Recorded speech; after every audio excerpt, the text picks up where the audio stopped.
with a star revealing his negotiations with AEW and more. This is Wrestling Rambles. My name is John, and you're watching the Wrestling Report. Before we move on, make sure you subscribe to Wrestling Rambles with notifications on, and don't forget to like the video.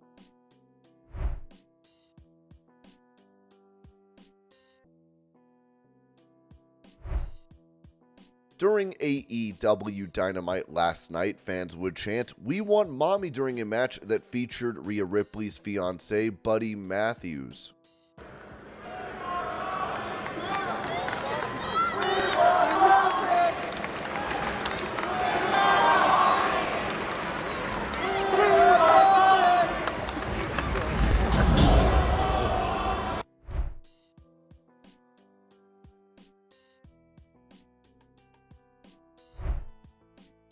Speaking of AEW Dynamite, Jack Perry had this to say to Kenny Omega after he was assaulted by the Elite. "Kenny Omega, is this the best that you got? You know, you're not as bad as you think you are, but I hope that you had fun hitting all your old moves in your hometown for what's probably the last time in your entire life. The thing that hurts me the most, Kenny, is that you were not the hero that we needed you to be. When it came down to it, you were a coward, like everybody else. The truth is, the Elite doesn't need you anymore. Neither does AEW.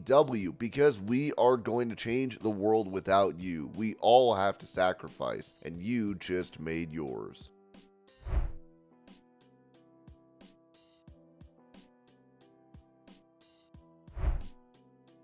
Touching on the WWE Draft, The Undertaker had this to say on his 6 Feet Under podcast. "You know what it missed for me? I want to see some deals made, right? You know what I'm saying? Like a lot of teams, they want a quarterback. They trade up or they trade down. You know, that would, to me, be more compelling to watch. You're expecting your fan base to watch 2 nights of TV content, and I mean, to be completely honest, there wasn't a whole lot of change, really."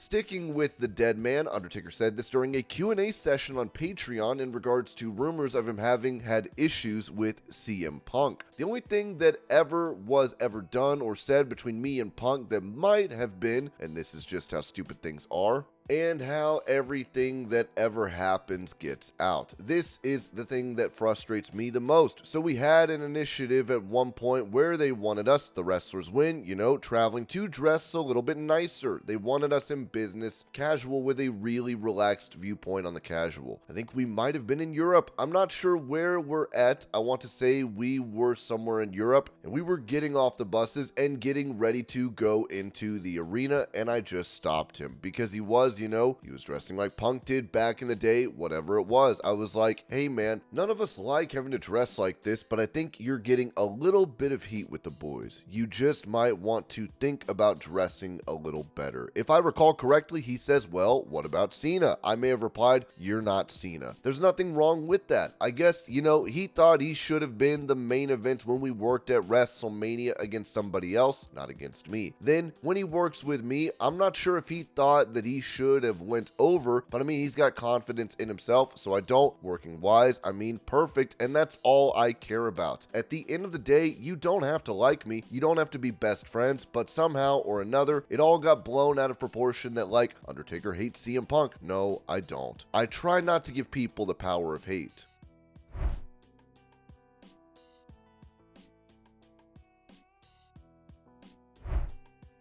Following a live event match against Shinsuke Nakamura in Italy, Cody Rhodes advocated for a Raw or Smackdown to take place in the country. Here's the clip.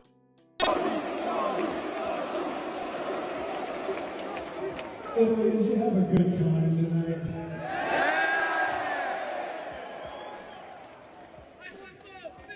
Italy, did you have a good time tonight?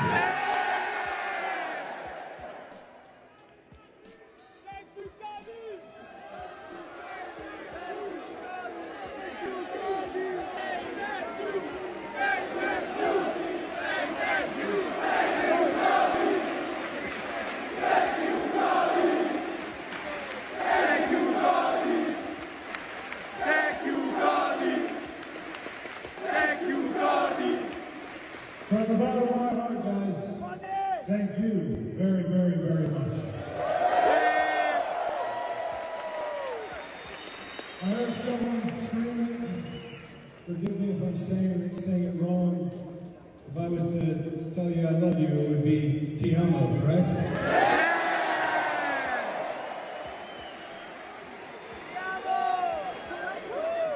You know, we're sold out here tonight. This is a pretty good showing for Italy. Kind of makes me think, wouldn't it be cool to have a Raw, to have a Smackdown?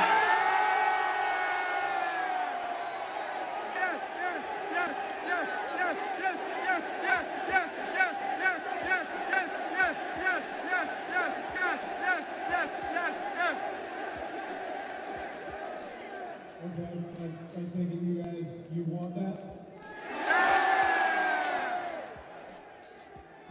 Byron, are you in charge of that? Who's in charge?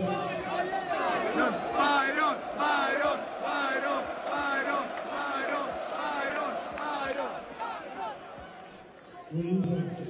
You want to play a rule, or are you afraid to say anything? What do you think? I think you should have Raw or Smackdown right here, bro.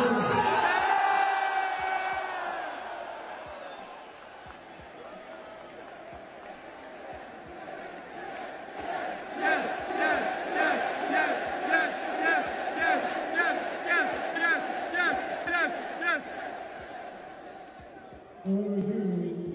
Do we call Triple H? So, it was a really great crowd. We're going to come here more often. All right, well, before we say our goodbyes, I've already told you how much I love you, how much this means to me. I understand when we come over here.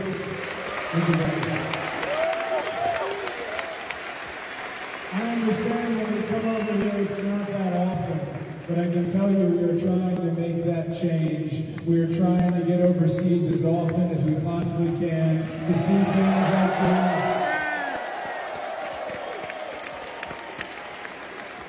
And if you guys really want something, here, go ahead, right there, my friend Matty, he's got that camera. He's going to take a look at each and every one of you. Let Triple H know how you feel. Should Raw, Smackdown, or a PLE come to Italy?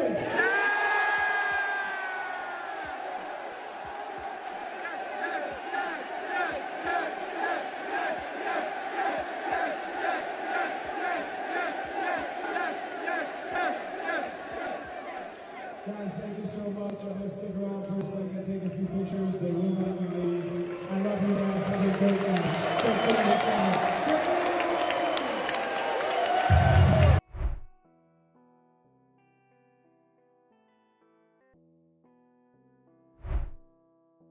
Explaining why he is not going to have any more death matches, former AEW champion Kenny Omega said this on a Twitch live stream. When I saw that, I thought, oh, thank goodness someone is doing this type of stuff to this degree, because I can never reach these heights. I can never be this extreme. I'm never going to drink anyone's blood. You guys, that's your thing now. You can have it. It was kind of a liberating feeling like, okay, Deathmatch Kenny is done, because we've got guys who are way crazier than me out there.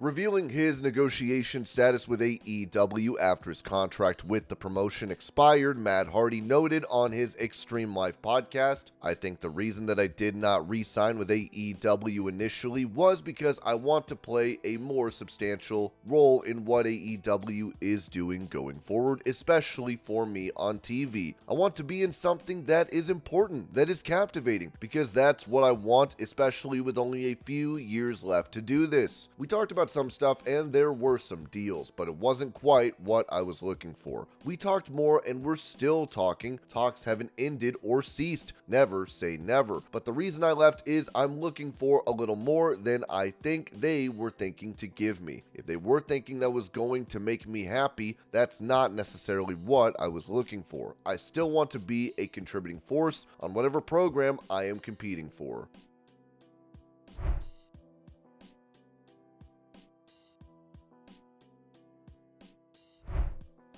Giving his reaction to WWE never turning John Cena heel after 2005, Cody Rhodes had this to say on the Cheap Heat Productions podcast. I think minimally about the prospect of turning heel. And I could, you never say never. John Cena's never happened, and I think rightfully so. I think what we got there, we look back at now and realize it was right not to turn him. I think what we got there, we look back at now and realize I was just watching him versus Umaga the other day. You see the magic of what John was able to do.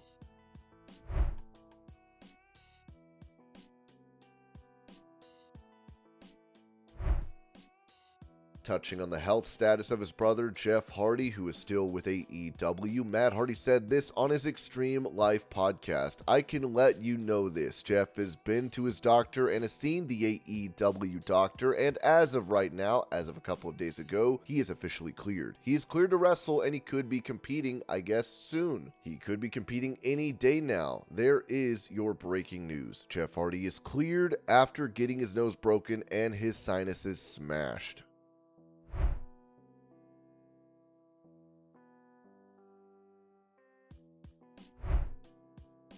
In the aftermath of her match for the TBS title against Willow Nightingale on AEW Rampage, Skye Blue was apparently stuck in the barbed wire on a table as Paul Fontaine posted this photo and wrote on X, "They are still trying to pick Skye Blue out of the barbed wire 3 minutes after the show ended." Drainmaker added that, according to fans live in the building, Skye Blue got stuck between the barbed wiring and it took several minutes for her to get out of the board after Rampage ended. For the love of the game.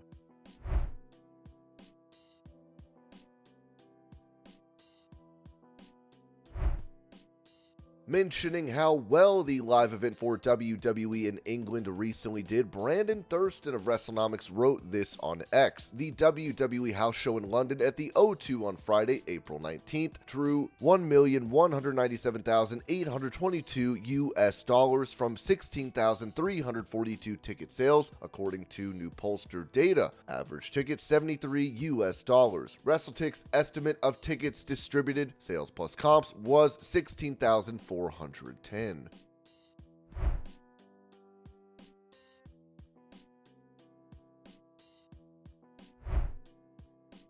Talking about a potential heel turn for Cody Rhodes in WWE, The Undertaker said this on his 6 Feet Under podcast. "I don't know that he would switch as a champion, but I don't know what the approach would be there. I think he would be a good heel. He gives me heel vibes. I could see him very easily being smug and better than thou. Don't get carried away. That's all at work, but I can see it. I feel it in his character."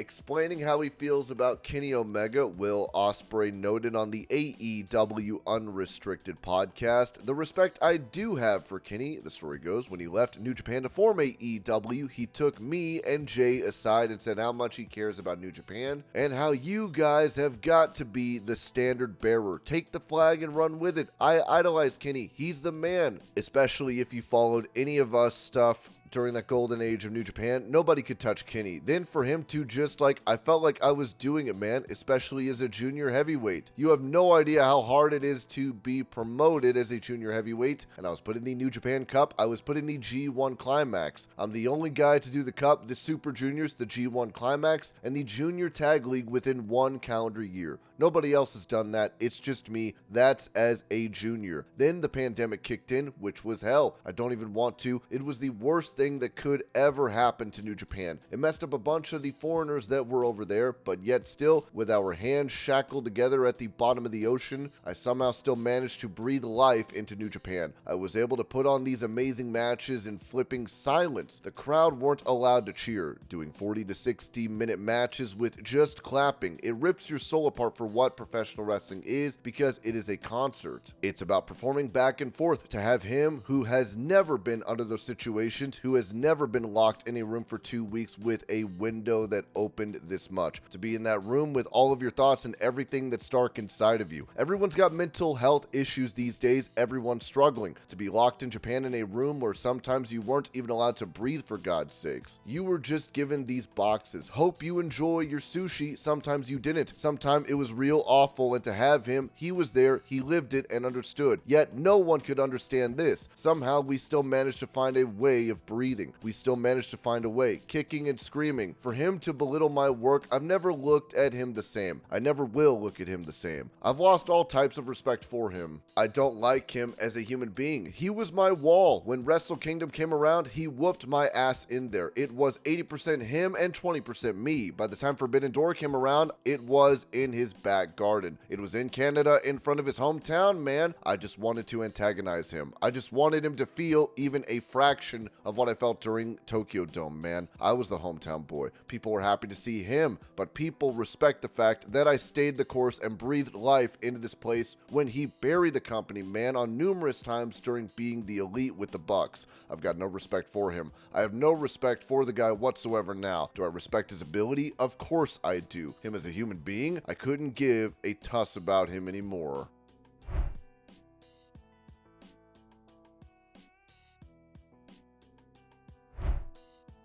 After making a return to AEW Dynamite, Kenny Omega's health was discussed, with Dave Meltzer saying this on Wrestling Observer Radio. It's going to be a long time. I mean, he still hasn't had the surgery, and after the surgery, it's going to take months for him to return. I know people who saw Omega and Okada and got really excited. Oh my God, are they going to be wrestling at Forbidden Door? Obviously, the plan is for them to wrestle, but I don't think there is a date imminent, and it's not anytime soon, but it probably will happen by the end of the year, maybe. Obviously, Kenny Omega wants it to happen. They did not do this not to do a big feud with Omega and other people against the Young Bucks, Okada, and an Okada Omega singles match, and perhaps other big Omega matches as well.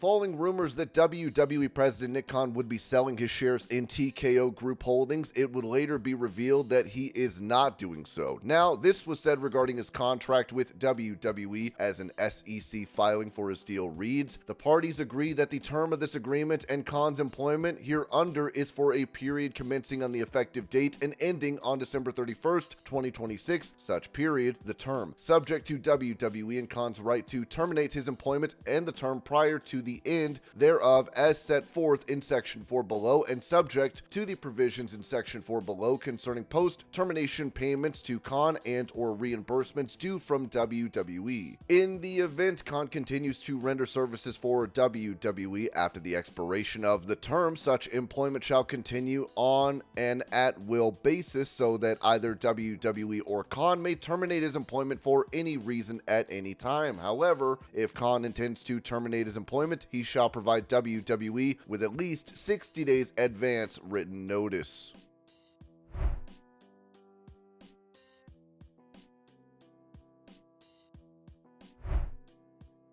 For an update on a former Tough Enough star that is facing legal issues, Ringside News wrote that former WWE superstar Daniel Rodimer made headlines recently with some serious legal issues presented in front of him. Daniel Rodimer faced murder allegations of a 47-year-old named Christopher Tapp, who died back in October 2023. On March 6, 2024, an arrest warrant was issued against Rodimer of an open murder charge in Las Vegas, which turned out to be in connection with Tapp's death. death. Rodimer soon surrendered to the police, but was released on $200,000 bond. With the murder charge still on his head, the former Tough Enough superstar is set to appear in the court once again on May 7th, 2024, Tuesday. Rodimer's defense attorney, David Chesnoff, and Richard Schoenfeld, in a recent interview on KTVB-TV in Las Vegas, stated that their client, Daniel Rodimer, maintained his complete innocence and is looking forward to his day in court. With some confident words from the attorney, a lot of eyes are now set on the May 7th when Rodimer appears in the court.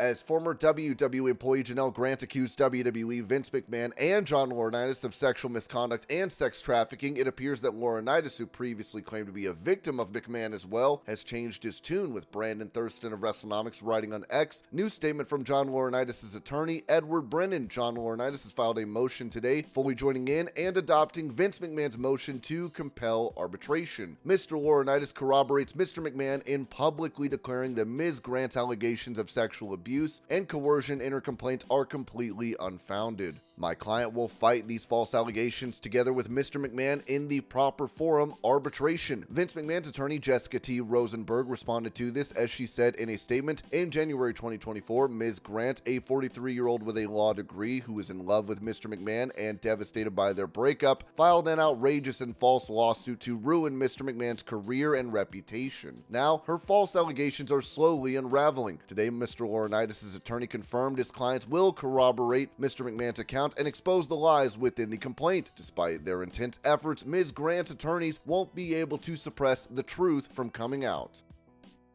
And this was your Pro Wrestling News Update. I hope you're all having a great day. Thank you so much for watching, and I will see y'all later.